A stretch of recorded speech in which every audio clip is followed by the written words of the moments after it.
बात है। राजनगर नामक एक जगह पर एक गटर खुला हुआ होता है। उस गटर में चुड़ैल का साया था। उस गटर के आसपास से यदि कोई भी गुजरता था तो चुड़ैल उसे गटर के अंदर खींचकर मार डालती थी। एक दिन एक आदमी वहाँ से गुजर रहा होता है। ओहो, इस शहर में भी पता नहीं क्या हो गया। कोई भी आदमी अपना काम ठीक से नहीं करता। कहाँ जा रहे हो? हमसे तो मिल लो।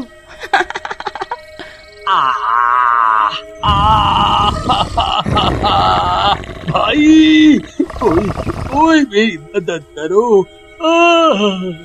ऐसा कहकर चुड़ैल उस आदमी को गटर के अंदर खींचकर मार डालती है। वहीं राजन नाम का आदमी, जो कि एक सिविल इंजीनियर होता है, अपनी बीवी रमा और बच्चों श्याम और मोहन के साथ रहने आता है। वो दिन में इसी गटर के पास से गुजरता है। ओहो, ये मेरे डिपार्टमेंट के लोग कितने लापरवाह हैं। आज ही से बंद करवाता हूँ। फिर राजन वहाँ कुछ लोगों को बुलाकर उस गटर को बंद करवा देता है। लेकिन कुछ दिन बाद राजन को रोज सोते समय रात को भयानक आवाजें आती हैं, जैसे कोई कह रहा हो कि वो सबको मार डालेगी। लेकिन हैरानी की बात यह कि ये आवाजें सिर्फ राजन को ही सुनाई देती थी। एक रात जब राजन सो रहा होता है, रमा, देखो देखो, वही आवाजें फिर से आ रही हैं। ओहो, कहाँ है आवाजें? तुम थक जाते हो पूरे दिन। शहर में तो गटर डलवाते रहते हो सकता है कोई बुरी कहानी सुन ली होगी तुमने। चलो सो जाओ।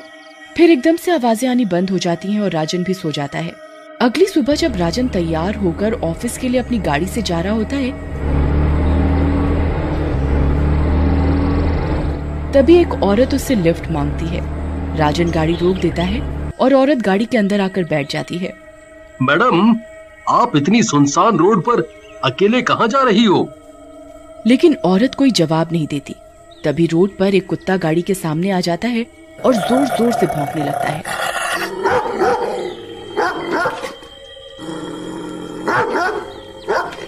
और राजन के जोर जोर से हॉर्न बजाने के बाद भी नहीं हटता।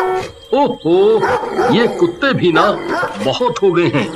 आज ही कंप्लेंट करके इनको हटवाता हूँ रोड से। 1 मिनट मैडम, आप बैठिए, मैं इसको हटाता हूँ।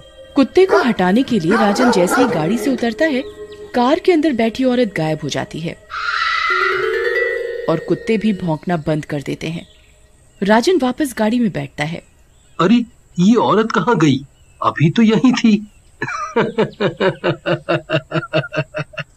लगता है डर गई होगी बेचारी। चलो खैर, ऑफिस चलूं। राजन वहां से चला जाता है, लेकिन उसकी गाड़ी के जाते ही वो औरत वहां वापस आ जाती है और राजन की गाड़ी को दूर से देखती है। रात को राजन वापस घर आता है और रमा को सारी बात बताता है, जिसे सुनकर रमा हंसने लगती है। तुम भी ना बहुत डरपोक हो गए हो। अरे कोई चुड़ैल थोड़ी है वो। कोई बात नहीं, सो जाओ। राजन सो जाता है। उधर आधी रात में उसे फिर से डरावनी आवाजें सुनाई देने लगती हैं, जिसे सुनकर राजन जग जाता है। उसे सामने फिर से वही औरत खड़ी दिखाई देती है जो उसे ही देखी जा रही होती है। अरे मर गए रे। राजन रमा को उठाने की कोशिश करता है, लेकिन उसके मुंह से आवाज नहीं निकलती और ना ही उसके हाथ हिल पाते हैं। तभी वो औरत चलने लगती है और राजन भी उसके पीछे पीछे सम्मोहित सा होकर चलने लगता है। छत पर पहुंचाने के बाद राजन की एकदम से आवाज निकलती है। कौन हो तुम? और मेरा इतने दिनों से पीछा क्यों कर रही हो? तभी औरत एकदम से चुड़ैल बन जाती है और उसके ऊपर गटर का काला काला मलबा भी लगा होता है। मेरा नाम सीमा है, मैं तुम्हारी जान लेने आई हूँ। तुम और तुम्हारे जैसे सारे इंजीनियर जिन्होंने इस शहर में गटर डलवाए हैं। जी, मैं तो अभी अभी इस शहर में आया हूँ। भला मैं आपकी जान कैसे ले सकता हूँ? आप पूरी बात बताइए, शायद मैं आपकी मदद कर सकूं। मेरी मदद? मेरी मदद तो तेरे मरने के बाद ही हो पाएगी। लेकिन तू सुनना चाहता है तो मैं तेरे मरने से पहले तुझे वजह जरूर बताऊंगी। मेरा नाम सीमा है। मेरे पति की कई साल पहले ही मौत हो गई थी। एक दिन काफी बारिश हो रही थी। मैं अपने दोनों बच्चों के साथ जा रही थी। चारों तरफ काफी पानी भर गया था। सड़क पर पानी के सिवाय कुछ नहीं दिख रहा था। तभी तुम्हारे जैसे इंजीनियर की लापरवाही के कारण एक गटर का ढक्कन खुला रह गया और मैं उस खुले गटर में गिर गई और मेरी मौत हो गई। तब से मैं यहीं भटक रही हूँ और तुम्हारे जैसे लापरवाहों को मार रही हूँ। क्या तुम्हारे बच्चों के नाम टिंकू और पिंकू हैं? हाँ, लेकिन तुम्हें कैसे पता? वो तो मेरे अनाथालय में रहते हैं। कुछ दिन पहले कोई उन्हें वहाँ छोड़ गया था, लेकिन तुमने जो भी बताया वो बहुत बुरा था। मैं भी इस शहर में इसी गटर घोटाले का पता लगाने आया था और इस शहर की पानी की निकासी की समस्या को ठीक करना चाहता था। अच्छा, तो तुम तो बहुत ही अच्छे इंसान हो। मैं तुम्हारी पूरी मदद करूंगी। मुझे इस शहर के घोटालेबाजों के बारे में काफी कुछ पता है। अगले दिन राजन तैयार होकर बबलू नामक एक ठेकेदार के पास पहुंचता है जो कि गटर सफाई का काम करवाता था। बबलू अपने गुंडों के साथ बैठा होता है। बबलू, तुम गटर साफ क्यों नहीं करवाते, जबकि सरकार तो तुम्हें पूरे पैसे देती है? अरे आओ इंजीनियर बाबू, इतने गुस्से में काहे हो? जब सरकार हमका पैसा दे रही है तो तुम काहे गरम हो रहे हो? देखो बबलू, अगर तुम ढंग से काम नहीं करोगे तो मैं तुम्हारा टेंडर बंद करवा दूंगा। हमारा टेंडर तो आप तो क्या, आपके बाप भी बंद नहीं करवा सकते।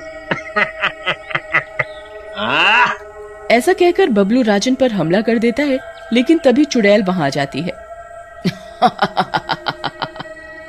बाप का तो पता नहीं, लेकिन मेरे रहते तुम इसे छू भी नहीं सकते। ऐसा कहकर चुड़ैल बबलू को मार देती है। अगले दिन राजन शहर के नेताजी के पास जाता है। नेताजी, मैं यहाँ का नया सफाई इंचार्ज राजन हूँ। यहाँ इतनी गंदगी फैली है और जगह जगह गटर खुले हैं। आप इस विषय में कुछ करते नहीं या आप कुछ देखते ही नहीं? अरे राजन बचुआ, इतना सब नहीं बोलते। हमको सब दिखता है। जनता हमको आप लोगों की सेवा के लिए भेजे हैं, हम वही तो कर रहे हैं। बाकी रात में आओ हमारे घर, वहीं पर सब बात करेंगे। है?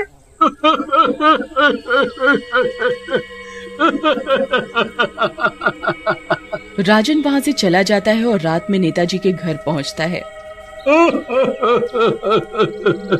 सफाई महोदय, आप कुछ कहते रहे दिन में। देखो भैया, यहाँ रहना है तो रहो, नहीं तो दुनिया में नहीं रहोगे। आप अपन मुंह बंद रखिए और जो हो रहा है होने दीजिए।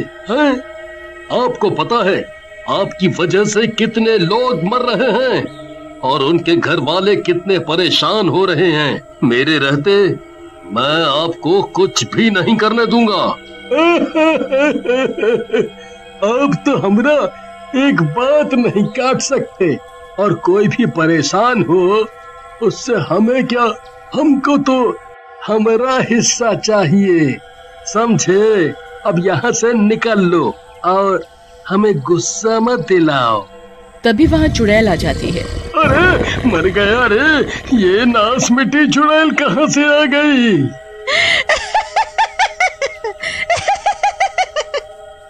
नेता, राजन तो यहाँ से कहीं नहीं जाएगा। हाँ, तू इस दुनिया से जरूर चला जाएगा।